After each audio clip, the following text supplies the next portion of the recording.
News 11 at 7, your primetime news source with Andy Banker and Melanie Moon starts now.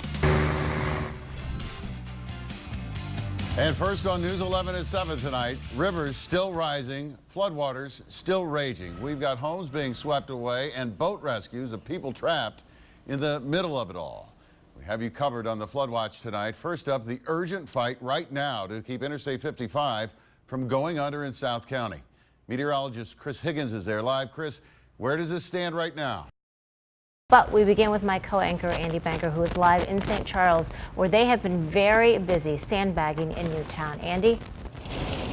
Busy indeed, Melanie. Look at this. This is Granger Boulevard in Newtown, St. Charles. Tonight, it is a sea of sandbags. Volunteers have just wrapped up the effort. It went for about 2 hours. About 30 volunteers filling close to 1,000 sandbags, maybe more than that, in their hats and gloves, their coats, their scarves. Water is near or up to the back doors of about a dozen homes out here. The scenic canals that run through town have overtopped their banks. Now, these are man-made water features. Residents say when there's a lot of rain, the extra water is pumped into fields outside of town. The trouble is, this is more than just a lot of rain this time. Those fields are now flooded too. There's nowhere for the water to go. In 10 years of Newtown, there's never been anything like this. Well, they're not really canals anymore, but the pumps are working as expected. It is. Yeah, it's still coming up. I mean, they need the sandbags, right? I mean, yeah, we have residents that are coming to get sandbags. They're available for anybody to come and get. Just a couple of houses out here have taken in a little bit of water. Nothing serious, no serious damage. There have been no evacuations. Up the road from here in Lincoln County, another flood fight. People there hoping and fighting to hold back the floodwaters in the town of Old Monroe. Highway 79 at the Lincoln-St. Charles County line has now been closed. The police chief says homes in Old Monroe are taking on water tonight. River that's starting to back up, and some houses that don't normally get flooding are actually starting to see water get into the basements now, and also up to like some of the decks and some of the higher homes.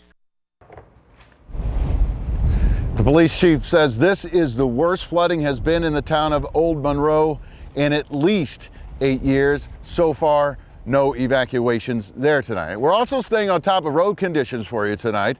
My colleague, News 11, Chandrea Thomas, has been working with MoDOT, and she's been getting updates from them throughout the night. She joins us now live to continue our team flood watch coverage. Chandrea. All right, thanks, Andy. Well, Chandrea, thank you. At least the rain has stopped, but our river levels have yet to stop rising. Let's check in with Chief Meteorologist John Fuller in the Weather Center for the latest on those river levels. Hey, John. Hey, Andy, 6 to 10 inches. Some cold air on the way. Andy? Yeah, John, we can confirm for you that cold air on the way. It's here in Newtown, St. Charles. It's really windy and sort of biting cold right now. The rain has stopped, but that cold air now pounding the residents. A good thing they got the sandbags done. A little later in the newscast, why one man says he wishes this would have been snow. When you look at the roadways out here in St. Charles County, maybe you'll understand why. But for now, reporting live in Newtown, St. Charles, Andy Banker, News 11. Mel, let's go back to you. All right, thank you, Andy. Well, Yeah, Mel, everyone talks about the flood of '93, right? But in Pacific, they remember the flood of '82. The scenes from where we're standing are absolutely heartbreaking. Look back here right now, Christmas trees floating by. I mean, just 4 days ago, people were celebrating Christmas in those houses that are now 5, 6, 7, 8 feet underwater. Over here, the Opera House, that's the landmark on 1st Street Pacific, the Pacific Brew House, now in that building, been there for close to 3 years. The anniversary is going to be in February. Water's coming in through the front door. It may get higher than I am inside that building. The record crest in '82 was 33.6 feet. Then the water came right up here to the railroad tracks.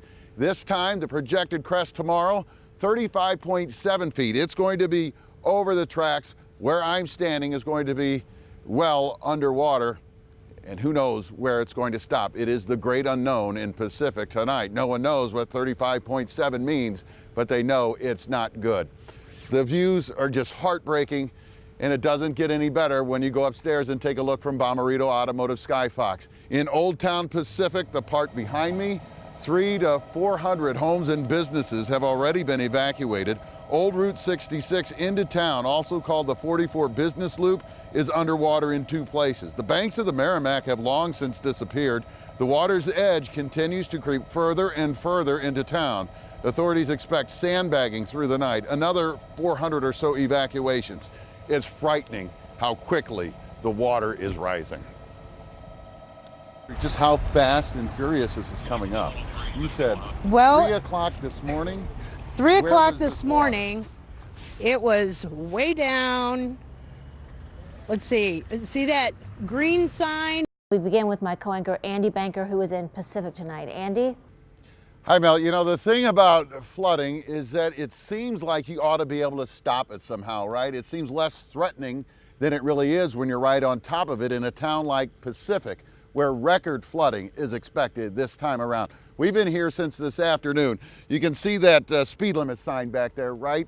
It was dry. The water was about, I don't know, 10, 20 yards on the other side of that sign. In the last 5 or 6 hours, it's come up past the sign. That's the way things have been going here. Back here, you have the historic Opera House, home of the Pacific Brew House now. It's been there for 3 years, the 3rd anniversary coming in February. Well, they're not sure if they're going to be in business come February, because the only thing inside that building right now is water. It's going through the front door, and the water keeps coming this way. The record flood here in Pacific, the Merrimack River, was 1982, not 1993. In 82, the Merrimack crested at 33.6 feet. That means it came right up here to these train tracks. The projected crest this time is expected to be a record 35.7 feet, more than 2 feet past the old record. No one's sure how high the water is going to go because the water has never been that high here before, never had a crest like that. So the evacuations and the sandbagging are going to continue here through the night. The head of the Emergency Operations Center here says 300 to 400 homes and businesses have already been evacuated. Hundreds more, like Reed Insurance, are in the process. Brad Reed was actually storing items in his building for an accountant who evacuated his business Sunday. So they're moving it all again. John Davis is helping. He evacuated his house Sunday. It's underwater now. My wife and I, we actually went up to the top of the hill and looked earlier, and very emotional. Chris, thank you. We've got a new warning tonight. Stay out of the floodwaters in Fenton. The wastewater treatment plant there has failed. Sewage is now getting into that floodwater. News 11's Chris Hayes continues our Floodwatch team coverage from Fenton. MSD said alarm bell. Our Floodwatch coverage continues tonight with my co-anchor Andy Banker, who's in Pacific. Andy? Hello again, Melanie. I just wanted to give you a heads up on what's going on where we're standing. We've been perched near the train tracks here in Old Town Pacific, historic First Street, and the arms came down and the alarms are going off. No train coming. There are some workers who are inspecting the tracks up the way. We've seen all day, Melanie, those great pictures of the scope of all of this, both sides of the river from Bommarito Automotive Skyfox. You really get a sense of how bad it is. It just looks bad, right? But here on First Street in Pacific, you get a sense for how it feels. It feels a lot worse than it looks. The historic Opera House back here, the iconic building on First Street, water coming in through the door. The business there, the Pacific Brew House, had to pull out today. The head of emergency operations here gave us a little walking tour earlier. Pretty quickly, we stood there probably hour. No, look at this. Oh my goodness. Yeah, they're trying to get their belongings out. We'll wrap it up here now, Melanie. Reporting live in Pacific, Andy Banker, News 11. I can only imagine how helpless these folks feel tonight. Thank you, Andy.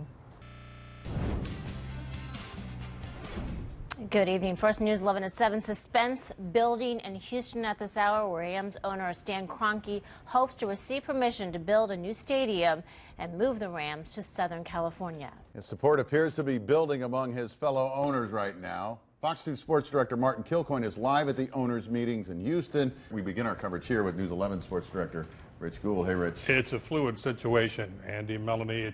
And we will extend our coverage beyond the 7 o'clock hour into the 8 o'clock hour if need be here on News 11 at 7.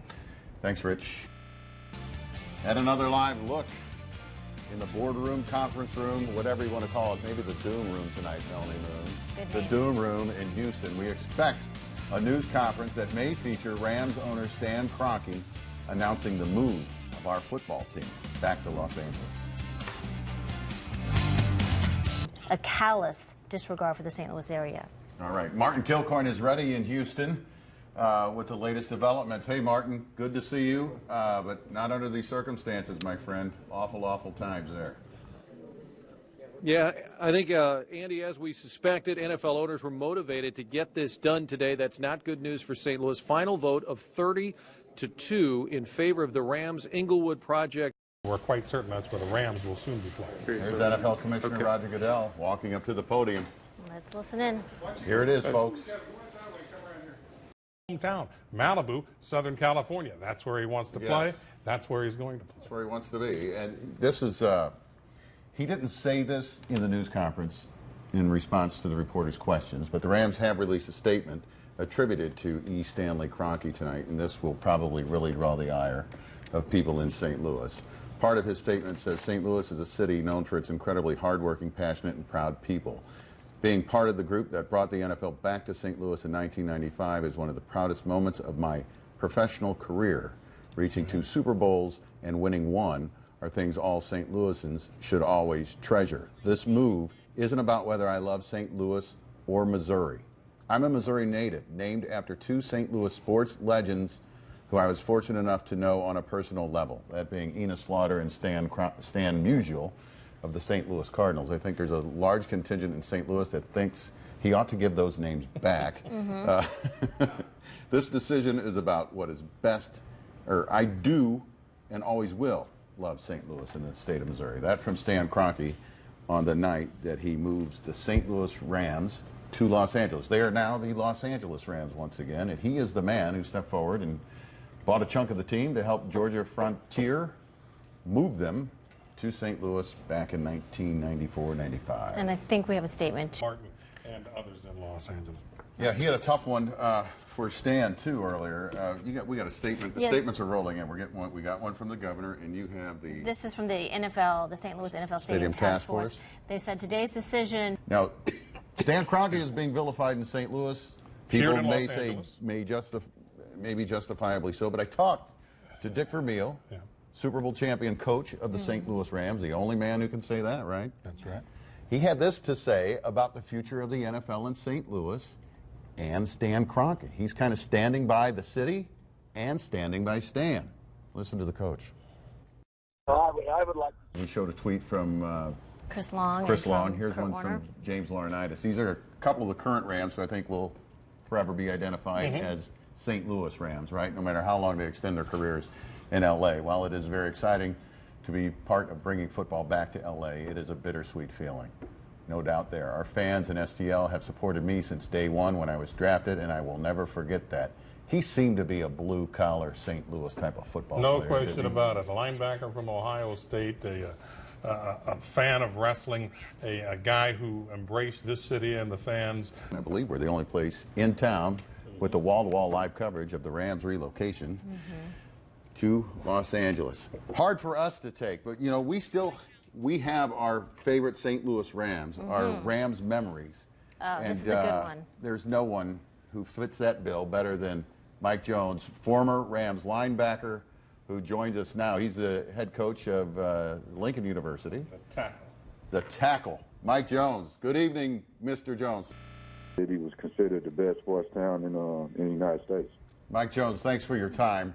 And thanks again for the tackle. We appreciate you sharing your memories tonight on what is a sad night, when you know, especially when you talk to someone like Mike. Oh, the heartache, the heartache, the heartache. It's tearing your heart out, isn't it? All right. Well, we thank you all so much for joining us tonight. You'll have more coverage on Fox 2 News following the State of the Union address. Thank you so much for staying with us for our extended coverage on the Rams moving back to Los Angeles. Hang in there, St. Louis, right, Rich? Mm-hmm.